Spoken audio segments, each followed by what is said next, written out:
Gravity is all that I know. She's over me. She's over me. She comes with her hypnotic dance. She holds me here with only a glance. She's over me. She's over me.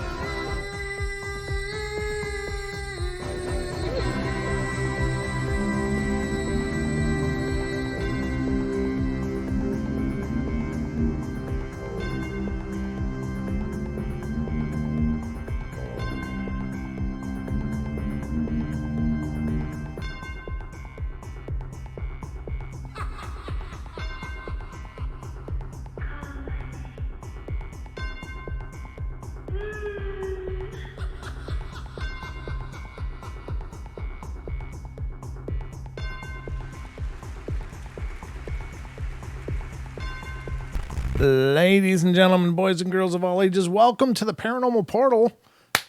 I'm your host, Brent Thomas, and this is our Night Terrors. This is our 1 hour show. It's returning. You haven't been here.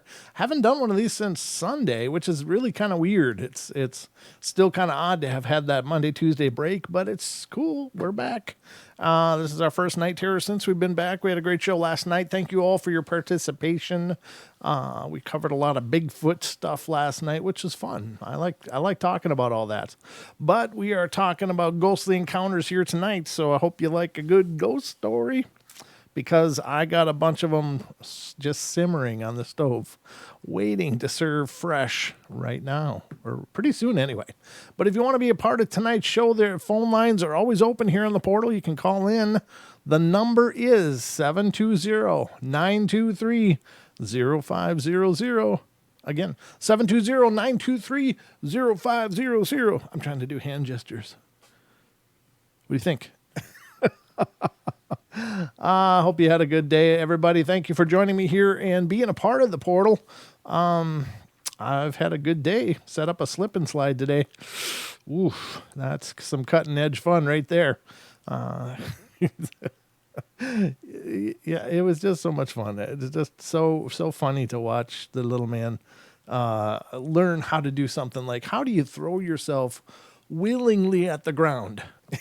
just to see the trepidation in his eyes, like he was trying to put it all together. How do I do this? How do I just throw my body onto the dirt, in order to glide down this slippery piece of plastic? But he did good. He had a couple of rough starts there. It's like you have to almost override your natural tendency to protect yourself. And I was watching him deal with that. It's like, oh, yeah, get the knees up. No, don't put your hand down. Like, don't land on your elbow. But he finally got it sorted out, and he was slipping all the way down to the end and doing it like a pro. But it was a lot of fun, and he did a great job. So, all right, it was a good time. It was a beautiful day here today. Still is a beautiful day. The sun is still shining. The mosquitoes are starting to come, though. But I got one of those electric rackets. Those you push the button and then you swing it around like a madman, and all. It's like fireworks. You catch these mosquitoes, and they're like, pow, oh God, it's one of the most gratifying sounds I've heard in a long time is hearing those little bastards cook. I have a loving, compassionate heart for everything in the world except mosquitoes. Those are the one things that I have no compunction about at all, ending their existence. So I've been running around the yard like a ninja looking for them. I'm hunting them down because I've just been through too many years of raised welts that are itching like crazy throughout my lifetime, and now it's payback. Now it's payback time. And it's not like the chemicals and crap that you spray around and it kills everything, and it goes into your soil and it becomes a mess. So this is eco-friendly kind of retribution, and it's fun. That's what I found out. So I've been an assassin for mosquitoes for the afternoon as well. I enjoyed that quite a bit. So that was my day. Hope your day was good and adventurous and fun. And I thank you again for being here. I don't really have anything else on the front end. So if you all are ready, I hope you're ready, because it's time for bed.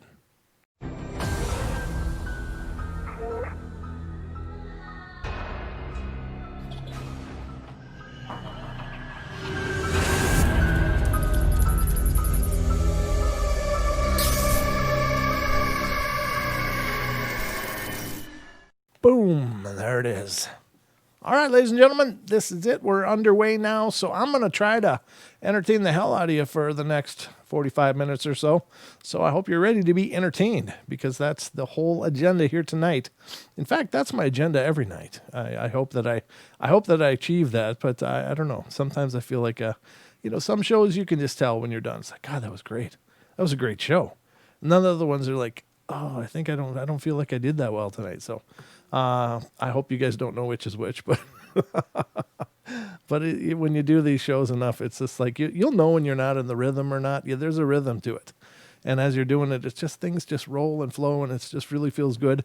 And then when you hit one of those off nights, it's like trying to carry a bunch of blocks up a stairs.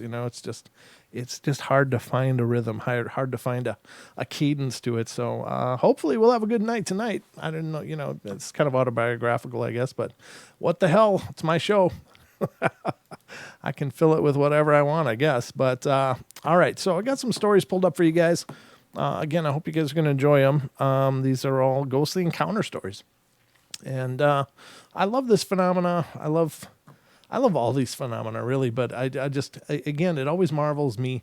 It boggles my mind. Makes me marvel that there's such a bleed through, between phenomena and certain kind of activity repeating, no matter whether it's ghosts, aliens, or UFOs. It's like there's some things that are almost consistent through all three of them, and that's, I find, very interesting. So let's get started here tonight and find out what's going on. Our first story comes out of the state of New York, which is a blue line Bigfoot state is what I'm thinking. So I hope you guys are doing good. I was checking out the Blue Line Bigfoot show earlier. That was good. That was a good time. Good time. Let's see. Okay, so New York State, and this has to do with pets and animals. I like these kind of stories too, because I think, as many of us are pet owners or pet lovers or animal lovers, it's really comforting and beautiful to think that they're still around. They're still a part of our world. So let's see what's going on with the pet and animals in New York. It says, the other night I was lying down on my bed just relaxing, and it was a pretty normal night. I was on the phone just talking to a friend, while my kitten sat on my chest. Then out of absolutely nowhere, I heard a raspy growling noise in my ear. It lasted for about 5 or 6 seconds. To be honest, it sounded like the growling was coming from right next to me. Now, that would mean something was either right next to me on the bed or was standing next to the bed. My kitten even jumped a little when he heard it. However, I didn't see anything, nothing at all. At first, I thought maybe I was just imagining things, but now I'm sure that I wasn't. It was very real. And since my kitten heard it too, I'm going to say that something was in that room with me. I'm still kind of freaked out, and that was a few days ago, and I honestly have no idea what it could have been. It sounded slightly like it could have been from an animal. It's just I rarely hear about animal ghosts and whatnot. In my family, we've had many dogs that have passed on. My mom still often talks about them, and I can't figure out why a ghost of a dog would come back to haunt me. I mean, I guess whatever it was could have been human. It's just weird that they decided to growl at me randomly. I'm not so sure that was an animal spirit in the traditional sense. Not like a former pet anyway. I don't think that they probably come and growl at us too much. If they do, that's really disturbing. It must have been a hell of a pet if that's the way it acts in the afterlife. There's many things that can growl at you. There's dark entities. People report them growling all the time. This growling or hissing noise seeming to come from, a dark shadowy apparition. That's not uncommon. I don't know. I mean, only this person knows what they heard. But I really don't think that is the ghost of a former pet that just decided to come growl at you while you're laying in bed with your kitten. Unless it really hated cats. Maybe it was a dog that really hated cats. I don't know. It's hard to say. But even then, you'd think, well, does that even really make sense? I don't know. I would be more inclined to believe it was something else. Now there are allegedly these more animalistic type of entities. Could be something like that. I don't know. But it's just a one-off story, so it's hard to know what the hell's going on in that house or if anything else was ever going on in that house. If it's a one-off kind of event, I don't know. I'm not sure what to think of it. Maybe there was a spirit just messing with the little kitten trying to freak it out. I don't know. That's possible too, I guess. But a very strange story all the same. Let's go to the next one. And the next one is coming from Michigan. And this one's pretty long. This one's a pretty long story. And it has to do with haunted places. So let me lean in on this one. Feels like my mic is really hot tonight. Does this mic sound good, or does it sound like it's a little hot tonight? By hot, I mean, does it sound like it's like overloading, or does it sound good? You guys in the chat will have to let me know. There's always this horrible delay between what I say and what you guys actually respond to. So I don't know. I'll hopefully see it if you do respond to that, but it just seems like it's really sensitive tonight. Maybe I could turn down the preamp a little bit, see if that helps. Yeah, the levels look good, so I guess we're okay, but yeah, it just sounds really hot tonight. Speaking of hot, it's actually getting hot in this room too. The studio room is getting pretty toasty. I have to, but it might be a long summer. All right, so let's see what's going on in Michigan here. It says, as far as I can recall, I've always have had experiences with the paranormal. My mother blames herself, saying that I inherited from her. And whatever the case may be, at a young age, I became fully aware of another world. A world full of disembodied voices and invisible guests or intruders and more. And to be honest, I didn't care for it. And I usually try my best to ignore such things to my full ability. Unfortunately, when something wants you to notice it, you do notice it. As I said in the past, I've had experiences with the paranormal, but it wasn't until we moved out of our old house into a much newer one that I started to get the full blunt, it says blunt, but I think it means brunt, of the activity in our home. It started off nice enough. The house felt safe and welcoming. From living in a previous house with a very angry, uninviting aura, this was a very nice start. When I had finally moved into my own room, I made a loud vocal agreement with the house and anything else that we could all live together peacefully, and requested that we just try our best. And for a time, it worked out well. I was sleeping well, I was calm, and I felt wanted, and I even felt safe. But time changes everything, and so did the house and its demeanor. I would start waking up in the middle of the night with very strange, eerie feelings. A feeling of someone or something watching me. A feeling I simply couldn't ignore, and it got to the point where I would move out of the room and find another spot to sleep in the house just so that I could avoid it. I started to get more and more often. I don't know what that means. And the feelings started to get more and more intense. It got to the point where I was sleeping on the couch in the family room more often than in my own room. My mom at one point questioned me as to why I was sleeping on the couch, and when I explained to her the reason why, she only responded in silence. Of course, living in a house you shared with spirits, there were classic signs you could almost always expect to hear or see. You'd misplace car keys or other small trinkets and later find them in a place you searched 1,000 times. You would hear invisible footsteps walking across the floor, or on occasion, the stereo in the workroom being turned on with the volume set to full blast. The stereo got to be such a problem that my stepdad started leaving it unplugged when it wasn't in use, which seemed to quickly bring it to a stop, its unobserved usages. One of the worst problems that plagued me early on was my bedroom door. It would open and close on its own, and on occasion, I would have someone knock on my door only to find no one behind it when I answered it. That's creepy.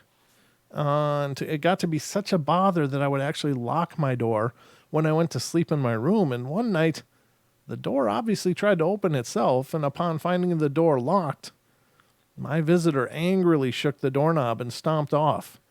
And from there on, things started to get much worse. Yikes.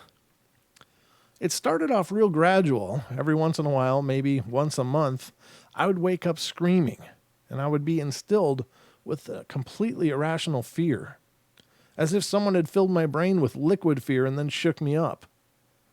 Oftentimes, I would wake up screaming, jump from my bed, and run out of my bedroom. Oftentimes, I would end up sleeping in another room after such events. Sometimes nights on end would go by before I would be able to brave my own room again. It slowly started to get worse. Not only was I waking up terrified more and more often, but I would start to wake up with bloody scratches on my face or body. And things only escalated from there. Suddenly I wasn't sleeping anymore when the terror would strike me, and I would be sitting down watching television, and suddenly I could feel this dark cloud over me, creeping over me, getting ready to strike, and I could feel this almost mental attack come over me like a wave, and then suddenly, without warning, the fear would strike me. I'd literally be stuck with a wave of irrational, uncontrollable fear. I'd run from room to room, and the fear didn't even stop from my bedroom. It now started to follow me from other rooms, and soon enough, I was no longer safe in any part of the home from it. That's horrible. It got so bad that for a while, I would sleep at a friend's house for a few days, even a week, and I would be fine, and then I would start getting my faith back, thinking I'd be able to handle it. And it would happen all over again and again and again. And finally, on one fateful day, I had enough and was sick of it. I was sitting in my room watching television when I felt the same odd, horrible, dark feeling start to creep over me. I stood up and clenched my fists and concentrated as hard as I had ever done in the past. I looked about my room and shouted, "No more. This is enough. This is my home, not yours. And I will not be forced from it." I was surprised to find that the dark, shadowy feeling began to at once recede from my person. That one single victory gave me the confidence to fight on. For a while, I would have what I thought of almost an attack on my own personal being happen. And each time I would stand my ground, I was forcing myself to sleep in my room and forcing myself to face the fear that would occasionally rear its ugly head. And for a time, things gradually got better. Better before they suddenly took a huge turn for the worse. Suddenly, activity started to kick up and happen more and more often. And it wasn't just happening regularly, it was targeting one and only one person, and that person was me. Not only were the fear strikes coming back and harder than ever, but yet worse, a horrible odor seemed to have penetrated into my room. The stench would come from out of nowhere, last for a while, and then dissipate. I often sought the source of the offensive smell, only to discover there was no real origin to where the smell was coming from. Banging started to emit from the wall spaces that covered both sides of my rooms. Often I would wake up in the middle of the night due to the sounds of someone scraping their fingernails across the inside of my walls or a fist banging on my door. Finally, one night, which was the most awful night I could remember, I'd gotten up to use the bathroom and get a drink, and everything had gone fine until I went back to my room. I barely crawled back into my bed and closed my eyes when I heard a raspy, angry voice shout into my ears, "Jeremy." Well, I jumped out of bed and looked around, and at first I thought it was my stepfather yelling for me. I quickly checked, but noticed the house was dark and silent. I remember seeing the clock in the kitchen reading 3 a.m. Things continued like this until I graduated from high school, in 2004 and moved to my friend's house in Oklahoma. The second I took leave of the foul house and its invisible residents, I felt better. I never woke up screaming in the middle of the dark again. I never experienced any of these problems again after moving from my mother's home in Michigan. Years later, when I finally moved back up north, I was at my mom's house talking to her about the past and what had happened to me. She apologized to me. She was fully aware that I was having problems, and furthermore, she knew whatever it was that still marched the floors in the house wasn't a nice or warm creature. She had admitted to not liking the upstairs and avoiding it as much as possible simply because whatever it was that haunted the house enjoyed that part of the house the most. My room had been abandoned when I moved from it and used mostly for junk. No one even dared to try to claim it as their own. Even though it was the biggest bedroom in the house, but I was informed that each and every single night the door would open, slam shut, and you could hear something restlessly walk around the second floor of the house. Some nights it got so bad that my mom had to get up and shout for it to stop, which normally it would. Yikes, that's not good.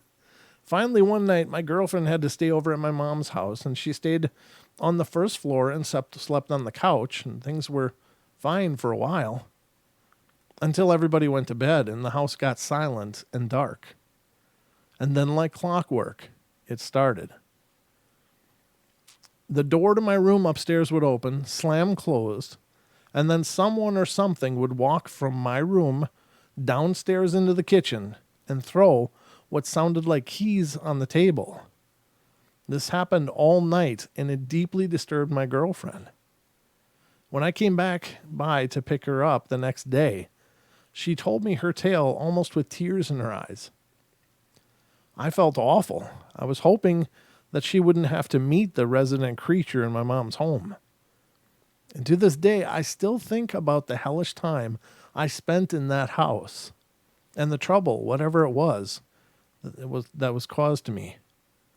I don't know what I did to cause the target to target me or to dislike me so much, but for a time, I felt like I almost did battle with something or someone. And as far as I'm concerned, no person, dead or alive, would act the way that creature treated me.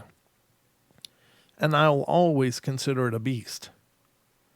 Well, I don't think that it's not human, though. I think that it's, what they're describing is just some really foul person. I mean, I think we all know foul people. I mean, everybody knows that there's always this one guy or several guys in the community that are they're just angry people. They don't like anything.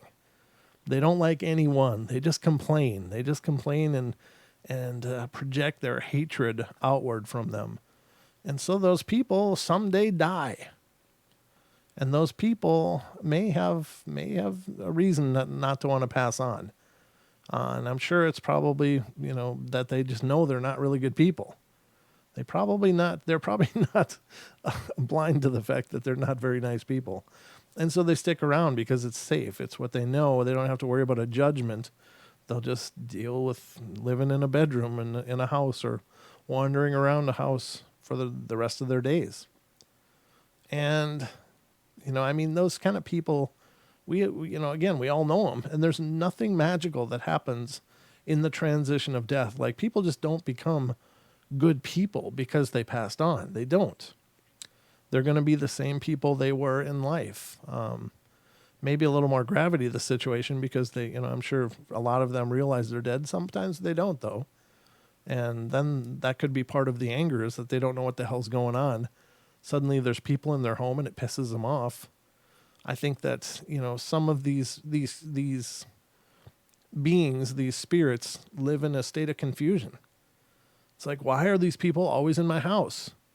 Why are they going to go home? And so you do things like you start slamming doors and stomping around and you start throwing keys and, you obviously, not really acting very happy. And it sounds to me like that might be kind of what this person was dealing with. Just some spirit that's really not sure he's dead. It's his house, though, and what are these people still there for? Then maybe that's why it was peaceful for a while. It's like, yeah, well, it's kind of nice to have company. And then after, a month or two, it's like, these people got to go home. This is my house, you know? And I think that that's the psychology that a lot of times people are dealing with in hauntings like this. And so the foul orders might be just some kind of projection from this being. It doesn't maybe know it's manifesting that. It's just that anger that, what are these people still doing here? That's my house. Would they put a bed in my favorite, my study or whatever, you don't know. But, it stands to reason, because no matter how much this was a scary situation, it really wasn't aggressive. It was just, to me, everything that I was picturing was a crabby old man going, when are these people going home? They need to get out of my house. This is enough. Why do people stay in my house so long? It's just like a confused spirit that doesn't really understand what the hell's going on. And, I think that might explain what's going on and why it escalated over a period of time. So situations like that, you got to hopefully find a decent psychic and try to get that communication to happen and try to get that person transitioned. Sure, you could purge them from the house, but I mean, this thing didn't attack anybody. It didn't throw things at people or go overly crazy. It's just sounds like it just got sick of people being around and doesn't understand why they don't. Now, the reason I say that is my grandmother had dementia, and it was horribly heartbreaking to see her drifting away, to see this woman that was so loved and loving, and to see how she got so confused at the end. And I visited her at the nursing home when she was in the nursing home, and I was sitting down talking to her, and she was just sitting there kind of, we were having a nice conversation, but she was just bothered. And I said, Grandma, what's wrong? And she's just looking around, and she leans over and she goes, I don't mind having company, but when are these people going to go home? And it just occurred to me, she didn't know. In her mind, she was in her house, and these people were just there all the time, and she didn't understand why they weren't leaving her home.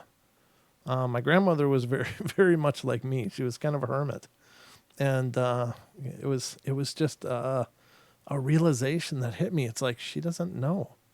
To her, this is her home, and these people are just staying all the time. And she said they're nice people, but I just want them to go home now. And I felt so sad. It was like, wow, I can't explain this to her. I don't know how to make her understand this. But that was the state she was in. It was just she was convinced there was company that just wouldn't go. And so maybe that's a glimpse into what some of these spirits are doing and why it starts out with a honeymoon period. It's like, well, it's nice to have guests. It's good to have people stop by. But then after a period of time, they start to get agitated because these guests never leave. So I don't know, take it or leave it. I think there's something to it, though. Sorry, I had to cough. I had to go off there. Yeah, the farm's a hermit too. Yeah, exactly. And it's not that I don't like people. It's just I like my space. I don't know. I don't know how to explain it better than that, but that was a good story. I think that's a good example of some of these confused spirits. And again, it didn't attack anybody. It didn't go out of its way to hurt somebody. It just made loud noises and stomped around, and it's just this anger. And that was the fear this person's picking up on, is this probably staring daggers at him like, why are you still in my room? Get out. Just that confusion. So I don't know. It's crazy. But it's a state of that mindset, I think. They don't know. They don't know that they don't know. They don't know that they don't know it. All right, how much time do we have? Because this is a two-parter, and it's a long two-parter. Oh no, I don't know if I want to do this one because it has to do with. Well, I guess I could do it. All right, it's a two-parter. It's going to be a longer two. The first part is kind of long. I guess it's not as long as I thought it was because it has to do with the Ouija board. And so some of it is just question, answer kind of stuff. So let's get into this one. This one's coming from Illinois, and it has to do with Ouija board and seances, but it's a 2-part story. So let me get a drink here. I've got to be hydrated. My Scottish accent isn't much better than my Australian accent. But I feel better for that matter. That's not bad. Huh. All right. Just saw a price on something I've been shopping for. It just came up as an ad. I'm like, okay. All right. Let's go on to this next story. It says, before I begin, I don't want to hear any comments telling me I did something stupid or that I should never, ever do this. It's just spamming and a waste of time and space. Secondly, my name seems to be a relatively important part of the story. So for anybody who hasn't seen my profile, it's Robbie Harkins, I guess is the name. It doesn't matter to me. You can't find me on the net. Third, some names have been changed. Chelsea and Vicky are the only ones that are real. Now let's begin. It had been a long night. I was visiting my sister in Illinois, and we had to babysit her half-siblings all day. And finally, after getting them into bed, we thought, Chelsea suggested that we try the Ouija board. Well, I was nervous, never having tried one before, and simply thinking of them as divining tools that a lot of people use incorrectly. You're not wrong there. When I had calmed down, I agreed to it, but only after getting 6 light-colored candles. Most of them were white. The rest were very light blue. And praying over Chelsea, the room, and myself, blessing just about everything there, was to bless even the board and pointer. And reading some passages out of the Bible, including the Lord's Prayer. I arranged the 6 candles in a circle around us, and we were sitting on the floor. I set 2 Bibles open to 2 passages, remembering that one was Psalms 23, and I only remember that the other one was in Matthew. Before we got started, a knock came pounding on the door. We jumped. It was really Chelsea's little brother. Can I come in? I want to see. Let me in. I'm telling Mom. Well, we yelled at him and finally left. He finally left. And with all that all said and done, we began our Ouija session. Jesus. Okay, so the first part of the story, I've got to comment on the fact that you've got children sleeping in that house and you managed to protect the space you're in, but what about the rest of the house? You're creating a call out to, whatever might be out there. You don't just leave little kids sleeping around in other places. I mean, that's just like, you're not able to protect them. Okay, so we said in greeting for we wish to talk to a specific angel. And we greet the angels around us happily, and we expel demons from us a few times. Well, it works for me when I use regular divining tools, specifically dowsing rods. I had no idea that it wasn't going to cut it. We proceeded to request the audience of an angel we wanted to speak to. Within a minute, the pointer began to move, just slightly, as if to center itself on the starting point, and we proceeded to ask questions, starting with things only one of us would know. And I asked, do you mind if we ask questions to prove that you're real? And the pointer moved so fast that Chelsea's fingers started to slide off it a bit, and immediately to yes. Okay, what was my first dog's name? Chelsea began. And it answered Gufus. Oh my gosh, that was really close. His name was Doofus. All right, now, do you know phone numbers, correct? I questioned. Yes. Could you tell me Chelsea's mom's phone number? Yes. It then proceeded to spell out some numbers, and we wrote them down. Afterwards, Chelsea began to take her hand off the planchette. You're moving this. I said, I swear I'm not. I'm just as mystified as you are. Quit lying. I've done Ouija board before several times with my friend, and it's never started working this fast. My friends and I always wait at least an hour, and even then it moves slow. You have to be pushing it. There's no way it could move this fast, possibly. Well, we ended our session after that. We went downstairs and shared our findings with Chelsea's mom and compared the phone numbers. Once again, they weren't exact matches, but close. Her mom started trying to use the microwave, and it had completely gone out. What's more, it had been working just fine before Chelsea and I began our session. It worked perfectly the next morning and never gave us any more issues the rest of the time. The next night we did it again. By that time, I convinced Chelsea to be more open-minded about the experience, and she had agreed. We followed the same procedure as the night before. This time we asked the same spirit, and yes, we could tell it was the same one. Some more trick questions, and I asked him, "Do you have any words of advice for me?" Once again, it moved extremely quickly and immediately, and said HAJWKL 987. "Do you have any advice for Chelsea?" Have two fuss Robbie yells, "I will WJXI yedge." I don't know. I knew there were different words because the planchette would pause between them. And we eventually found out that there were two of them that we were speaking to. One of them says their name was Yixley, Yixly, Yixley, Zaffer, Xaffher, and the others said Gabriel Oki Herkrix. So we ended that is a bit hokey. So we ended our talking session around midnight and again brought our findings to Chelsea's mom. Now we had all the lights off upstairs in Chelsea's room, and there was only one room between there and the stairs came out right next to the kitchen. And there wasn't supposed to be any lights on in there. Chelsea's mom was in one of the kids' rooms and got up when she saw us, and we tried turning the kitchen light on, but the power was out. The power next door, which was visible from the kitchen window, was actually on. Their porch lights, house lights, and everything all on. We looked out the window on the opposite side of the house, and all the lights were on from there were totally out. All the lights from there on were totally out. Okay, that was my misreading.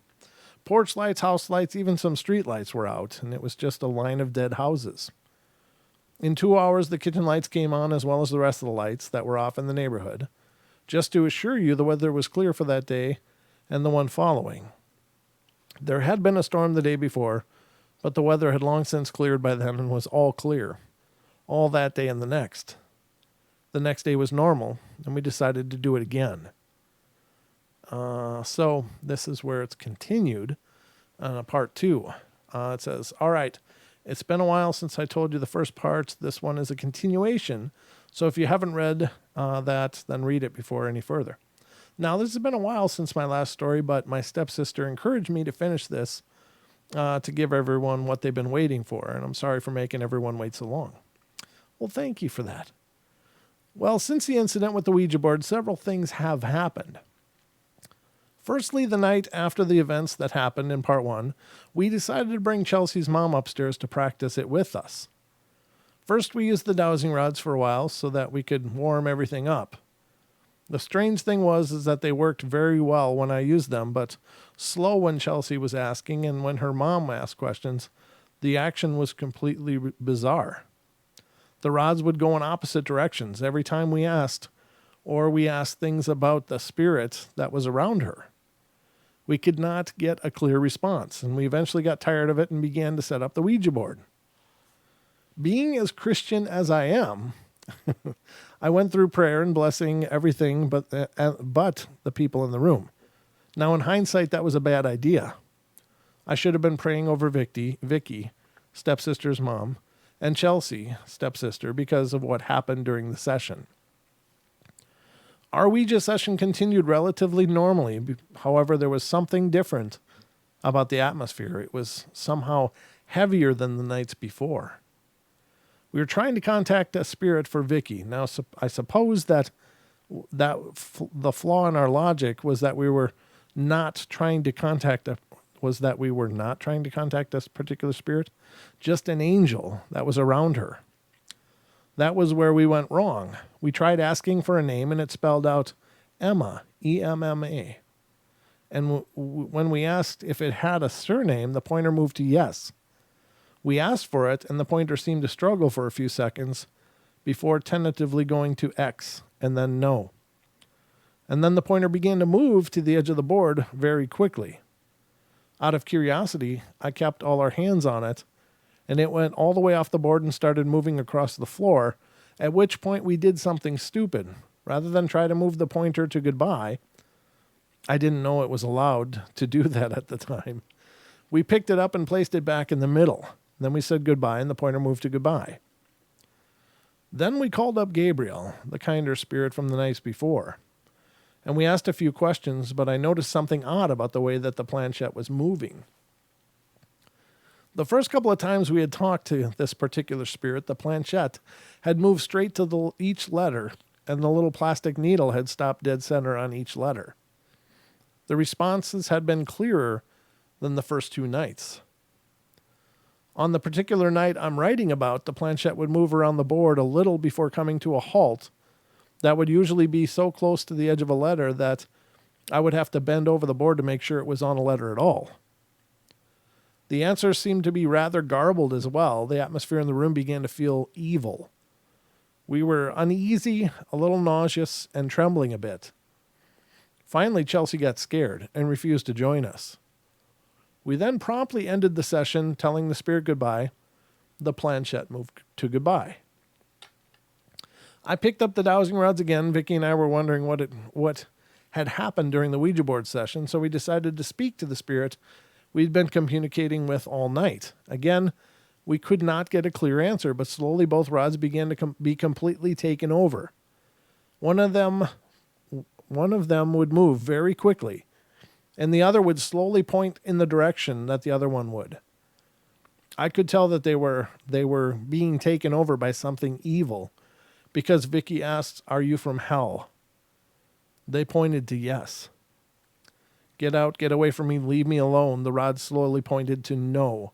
So I dropped them, and we were all freaked out at that point and decided to break the Ouija board. We shattered the planchette and tore the board to pieces.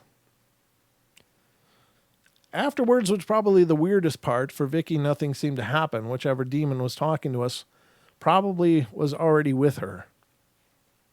For Chelsea, it took her 4 months just to go back to sleep in her room, which is where we'd held our sessions. And again, she said that whenever she was in there, she could feel an evil presence, and it made her uneasy, so she couldn't sleep. She slept on her living room couch for a long time. For me, some very strange things began to happen. When I got home in Texas, I began seeing this white ghostly figure walking down the hall at night while I tried to sleep. My room has full view of 2 hallways since it's meant to be more of a sitting room. One night my mom confirmed this by calling to me, "Robbie, will you shut my door? I keep seeing this lady walking around in the hall." And that scared me a lot. Then on Halloween night, around midnight, I'd finished my late night trick-or-treating with my friends, and my stepsister and Chelsea called me and told me something. I did a bit of research on those names we found, and I couldn't find any names matching Zixley or Okikurix. But I did find something interesting. The name of a demon that I found listed on a lot of sites is Zaphan. And it's spelled a lot like Zephyr. And it sounds like it too. I think you may be haunted by a demon. Well, after talking to her, I turned around and right in plain view, I saw a gigantic, too big to be my mom or stepdad, they're both short, black cloaked figure walk in my room, stand there for a second or two, and then walk out. I told it to go away and leave me alone. In 5 different isolated incidents after that, I saw him again. But then I haven't seen him since mid-December of 2008, and Chelsea was finally able to sleep peacefully in her room. The white lady stopped walking the halls. Everything has gone back to normal. And one thing that I noticed, though, is that the dowsing rods don't work as quickly as they used to for me, which is a bummer for me. I hope you enjoyed this story. Well, again, wow. That's a whole lot of, I guess, I don't know, misguided attempts. You got to be careful. I mean, that's the deal with those kind of things. Making an empty call into the into the aethers for something to come forward. Even if you're trying to call something. I mean, just saying, hey, we're reaching out to so-and-so. Is that you? Well, I don't think anything's compelled to tell you the truth by virtue of, the interaction. I don't think that anything dark would have any compulsion lying. And so you don't know, but you got to trust your gut, I guess. And you got to do a lot more prep than just reading some Bible and a few candles. I don't know. It's just me. I don't know. I don't think that these things are a dark thing unto themselves. I think that they are just a tool. It's like a hammer is just a tool. You can build a porch with it, or you can take out somebody's kneecaps. It's a tool. And it's a person using it that has the burden of whether that use is good or if it's dark and horrible. And so I think that these divination tools are just tools. But it's up to the user to make sure that they're, protecting themselves, that they're aligning themselves with good and only good and not darkness, and leaving no way for something horrible to get in. I don't know. And again, there is the potential for them. I really don't believe for a second, for a nanosecond, that dragging a piece of plastic over goodbye is equivalent to sealing that session. You're opening a communication with something, and it has to be sealed following that. It's not dragging a piece of plastic over goodbye. That is not sealing that session. That is not closing that door. It has to be done very specifically, in my opinion. And I'm not going to go into that because I don't want to be the one dispersing that kind of advice. Because if somebody doesn't do exactly the right thing with it, then it becomes my problem. So I'm not willing to go there, but I will tell you that there are plenty of people that use these things very successfully and very productively and have no problems with them. There's other people that use them and misuse them and have a lot of problems with them. So if you don't know what you're doing, I would just encourage you not to play with them. And by knowing what you're doing, I mean how to appropriately open, not only open, but how to set an environment, tune the environment, how to protect the environment, and how to open a session, the protocol to using them appropriately without leaving little loopholes for things to get by and squeeze into your world, and then how to successfully close it and how to banish and cleanse at the end. All of those things are absolutely important, in my opinion, because you're dealing with intelligences. You're dealing with things that may hate you, and they're going to try to find ways into your world. So, and you're dealing with things that may love you as well. And it's not all dark and ugly, but my point is that there are things out there that are looking for ways to corrupt people, to cause people harm, or to take over people. Not necessarily demonic, although demons would be one consideration, but also would be walk-ins, these spirits that wander the world that are trying to figure out how to continue a life or to have another life. They don't want to pass. They don't want to do that. They don't want to be done living. And one way they're referred to as walk-ins. They're waiting for a way to walk into somebody and take them over. So are they really out there? I guess it's up to you to decide, but I think they are. And I think that you got to be really cautious. Wow, it's been almost an hour already. It really has. The time flies, but I'm going to read you one more. This one's coming from Florida. Has to do with haunted spaces. It says, I put my son has a great story. Okay, so this one starts off someone relating their son's story. My son went on a field trip a couple of weeks ago to a historical museum in our town.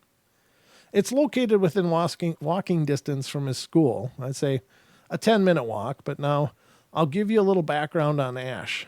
Ash is 10 years old. He's an extraordinarily intelligent child. He is ADHD, but has the biggest heart. When he came home from his school that afternoon after the field trip, He was really excited and told everybody about it. And now I'll turn this over to him. We went to the museum, and first we went to the gun room and looked at the old Civil War guns. I really liked the shotgun and the grenade. And next we went to the attic, and we saw things that the slaves would use to cook, clean, and do other chores. When we were coming down from the attic, I was standing upstairs with my class, waiting to go outside. When it was time to go, I was pushed and heard a little girl laughing. It was weird, but it was cool at the same time. After school, I told Mom, and she believed me. Some other people made fun of me, and Mom told me not to listen to them because people have different beliefs than us. She said as long as I told the truth, that's all that mattered. Good for you, Mom. That's awesome. Thank you very much for reading Ash's story. I do believe him. It's a toss-up for this museum. Some say it is, and some say it is not haunted. But if you'd like information on it, I'll gladly get it. Thank you. And thank you. I appreciate those stories. I do love me some good stories. But yeah, that's good. I mean, if your child tells you something like that, listen to them. And, even if you don't believe it, listen to them. Let them get it off their chest.